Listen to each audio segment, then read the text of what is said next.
Mabini, Batangas. Nakisa si Mayor Noel Beatrix Luistro kasama mga lokal na opisyal ng pamahalaan sa ginanap na pagkilala at pagdiriwang para sa mga senior citizen ng bayan nitong Martes, Hunyo 9 ng taong kasalukuyan.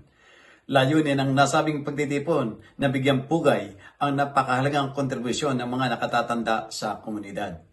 Kasama ring nagpakita ng suporta sina Vice Alcalde Nelson Hernandez at mga miyembro ng Sangguniang Bayan. Ayon sa lokal na pamahalaan, ang presensya ng mga opisyal ay sumasalamin sa kanilang patuloy na pangako na itaguyod ang kapakanan, dignidad at pangkaltang kagalingan ng mga lolo at lola sa Mabini.